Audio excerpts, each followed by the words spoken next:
दूसरी शादी। आदि की शादी के लिए उसके मम्मी पापा रिया के घर जाते हैं। अरे कैसे कर दे शादी भाई साहब, आपका बेटा तो अभी कुछ करता ही नहीं है। सुना है आगे पढ़ाई करने के लिए शहर भी जा रहा है। तभी तो भाई साहब हम चाहते हैं कि शहर जाने से पहले इसकी शादी कर दे। और कमाने का क्या है, हर कोई तो पढ़ लिख कर कमाता ही है।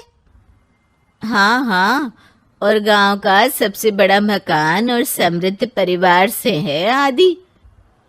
मुझे तो समझ में ही नहीं आता, इतनी जल्दी शादी। रिया भी अभी पढ़ रही है, इतनी अच्छी है वो पढ़ाई लिखाई में, कैसे शादी कर दूं। आप लोग थोड़ा समय दे। आदि के माता पिता घर चले जाते हैं, जहां आदि के पिता कहते हैं, अरे भाग्यवान, मुझे तो समझ ही नहीं आ रहा कि तू क्यों इतनी जल्दी आदि की शादी करवाना चाहती है। पढ़ लिख कर कमाई धमाई करने लायक हो जाए तो फिर कर देना शादी। अरे आप चुप रहिए। रिया जैसी लड़कियों के लिए शादी के रिश्तों की कमी है क्या? इतनी सुंदर, संस्कारी, पढ़ी लिखी और अच्छी परवरिश वाली लड़की है वो। मैं तो छोड़ ही नहीं सकती ये रिश्ता किसी भी कीमत में। बता दे रही हूँ, रिया की शादी आदि से ना कराई ना तो मैं जहर खाकर जान दे दूंगी। पूरे गांव में नाम है उन लोगों का, नौकर चाकर कितने लगे हैं उनके घर में।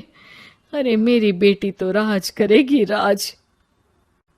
और इस तरह ना चाहते हुए भी रिया की शादी आदि से हो जाती है। अरे बेटी, ये ले तेरी किताबें, पढ़ाई बिल्कुल ना छोड़ना। तू तो मेरी गर्व करने वाली बहू है, बड़ा नाम है तेरा गांव में। हाँ, आखिर पसंद किसने किया है रिया को आदि के लिए? आदि को गांव की रिया इतनी पसंद नहीं होती है।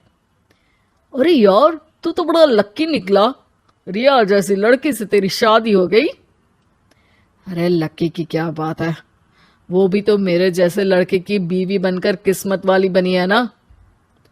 अरे अब तो तू रह नहीं दे, ना तो तू कमाता है ना ही पढ़ने में अच्छा है। क्या है तुझ में?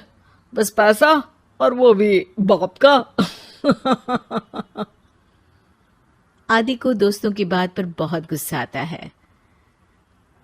पिताजी, मैं शहर जाना चाहता हूँ आगे की पढ़ाई के लिए। अरे बेटा, लेकिन यहाँ की पढ़ाई तो पहले पूरी हो जाए। नहीं नहीं, अब मैं किसी भी हालत में शहर में ही रहकर पढ़ाई करूंगा।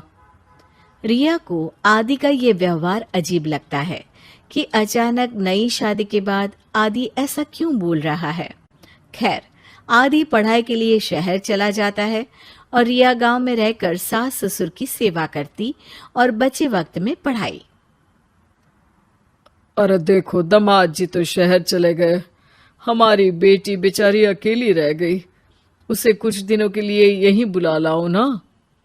रिया की माँ रिया के ससुराल उसे लेने जाती है कि उसके सास ससुर कहते हैं, अरे नहीं नहीं बहन जी, हमारा मन तो रिया के बिना नहीं लगेगा। हाँ माँ, इनको तो शहर जाना ही था पढ़ाई के लिए, बस थोड़ा पहले चले गए।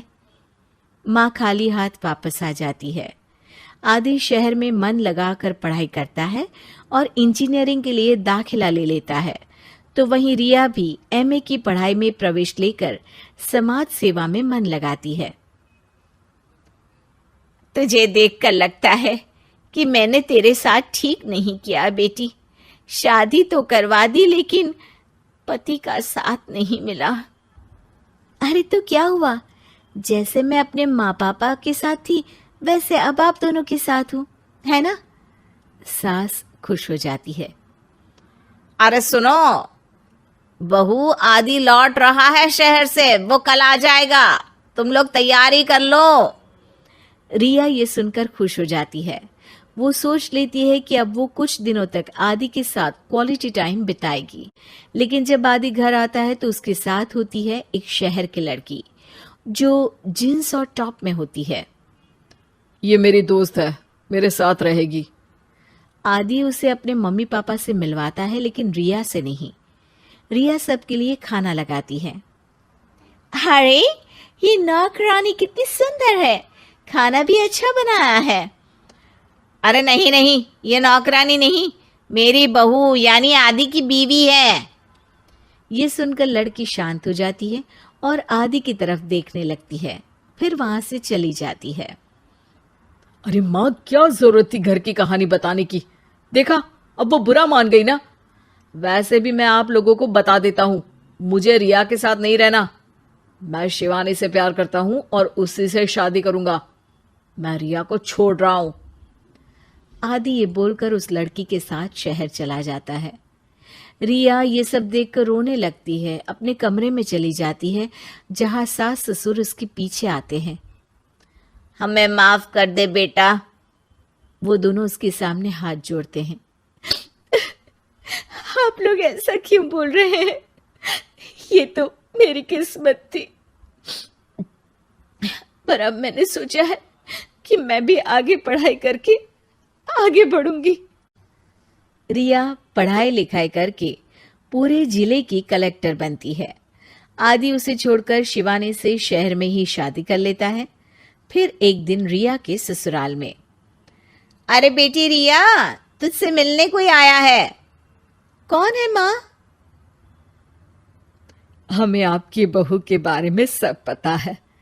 मैं आप लोगों से अपने बेटे के लिए आपकी बहू का हाथ मांगने आई हूं।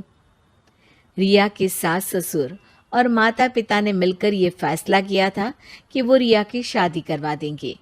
पूरे जिले में नाम कमा चुकी रिया की शादी उससे भी बड़े ओहदे के सिट से हो रही होती है कि शादी वाले दिन आदि भी वहां आ जाता है। अरे माँ, ये क्या हो रहा है? तेरी हिम्मत कैसे हुई घर में घुसने की? पूरे गांव में हम लोगों की नाक कटा अकेला छोड़ गया था एक लड़की के लिए, अब क्या लेने आया है? माँ, वो लड़की ठीक नहीं निकली। उसने मुझे धोखा दे दिया माँ। मैं रिया की कीमत समझ चुका हूँ। अरे इतने बड़े जिले की कलेक्टर है वो। मैं यहाँ नहीं था, फिर भी उसने आप लोगों का पूरा ध्यान रखा। बहुत लेट हो चुका है बेटा। रिया आज अपनी नई जिंदगी की शुरुआत करने जा रही है, अब उसे भी जीने का हक है। वो तेरी सुविधा से जिंदगी नहीं जी सकती। तूने तो हीरा खो दिया बेटा।